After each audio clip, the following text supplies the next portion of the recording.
this is our sort of batch of things that you didn't get to see that some of them I'm glad you didn't, and some of them I wish you would have, time permitting, but it wasn't. So here we go. Okay, now this is actually this wasn't a deleted level. This was the prototype that the team put together.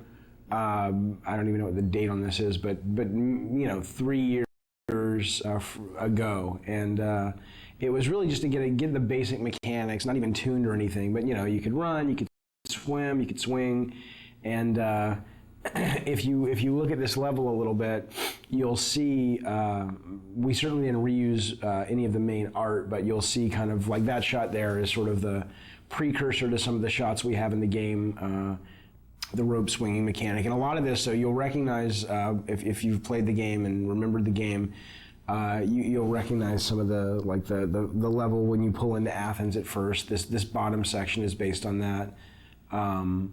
And the whole cliffs that you climb here, we actually just sort of ripped these out directly from the demo and built the cliffs level, the Cliffs of Madness or the Cliffs of Insanity, I forget what we ended up calling it. God, it's amazing to see this little guy running around, and he looks so not like Kratos. That guy there was the original Cyclops who's dying, who just never really looked like a Cyclops. He just looked like a big guy with a stick. And then this was the room, the only room that we built that was like the final room, and everything else was kind of rough. And I remember seeing this and going, everybody saw this and said, man, this looks awesome. And then we were like, yeah, but how in the hell are we going to get, all the levels in the game looking as good as that? And I don't know if we ended up getting them all looking as good as that, but I think we came a lot closer than I thought we would. This level's pretty cool. This was our test level for the Icarus wing. So when Icarus and Daedalus, the Icarus story where he flew too close to the sun with the wings that he had made, and the wax melted and he fell to his death. That was sort of the inspiration for the mechanic. And I still love this. I absolutely wish this had made it into the game. We just, it really came down to time and going, you know what, let's focus, let's get our fighting really good, and let's get our platforming better, and let's get our puzzles working, and maybe we can come back to this. And as is often the case, you just never have the chance to. So I'd love to see something like this, in future God of War titles, because I think it's a great, it's just fun. I mean, it's fun to fly around. And what was cool about this is it wasn't just a flying level. It was, you could land and you could walk around, and it was a seamless experience versus, now it's time for the flying level. So that was pretty cool. Yeah, I look at this now and I'm like, damn, we should have gotten that in. It would have been awesome. These were the original Harpies. They were a lot bigger. They still read better. They look awesome, but we just realized we needed more of like a bat-like, small, like little annoyance enemy.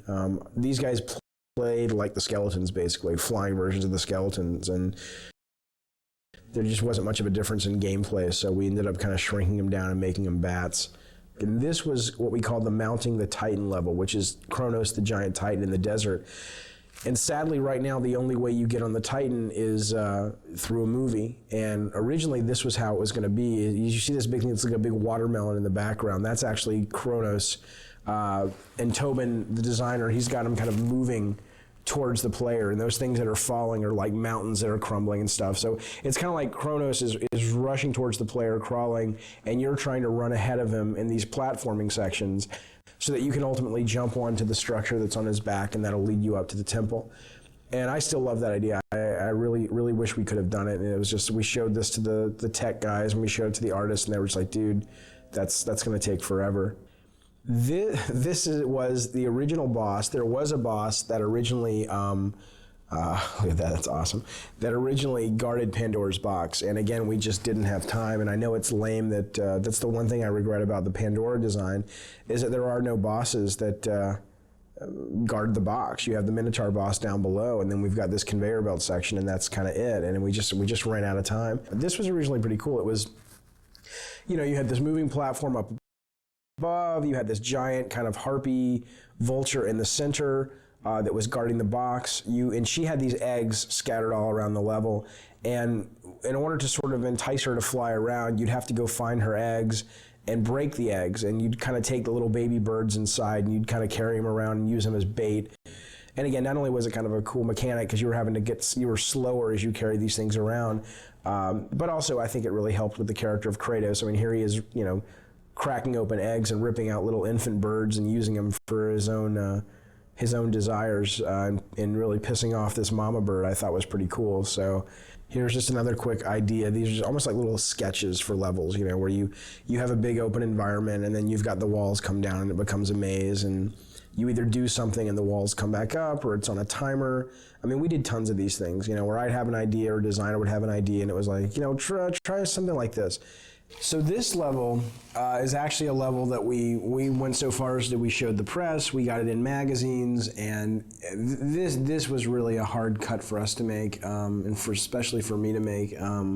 I love the mechanic of it, and I love the platforming and the concept. And the concept was that you're riding this elevator, and if you get knocked off, obviously you'll die. And if you get off the elevator, the idea was it was going to originally be being chased by this massive sandstorm. And the elevator was really the only thing. It was sort of a magical elevator that protected you from the sand. And if you got off the elevator would bypass you and the sandstorm would engulf you and kill you. And the two things we didn't have time to do is we didn't have time to tune it, and we didn't have time to build the sandstorm. But what I loved was this whole idea of, getting off the elevator and having to catch back up with it. So, you'd have these little forks in the road, and either you'd be forced, like coming up, you'd be forced to get off the elevator, or you could choose different paths. And if you took one path, it was more combat heavy, one path was more platform heavy. And as you can see, we had this pretty much finished from a standpoint of the art and the setup, but we were missing the big sandstorm, and we were missing the tuning time to really make this fun, and so it ended up getting cut. This I love. This was great. This is great. I love this for the elevator. Now it gets smaller. I guess we talked about putting this in the actual, see, they suck. Whoever played this couldn't keep up with the elevator, but that was the whole idea, trying to keep up with the elevator. So it's tough. It's really tough when you have to cut ideas that you're really passionate about out of the game, but you do so you can make the other ideas that you do have in the game shine even brighter. So it's sort of a constant process, or it's a constant aspect of the process that's just a really tough thing that you go through, but I think it's worth it because it makes the overall product better.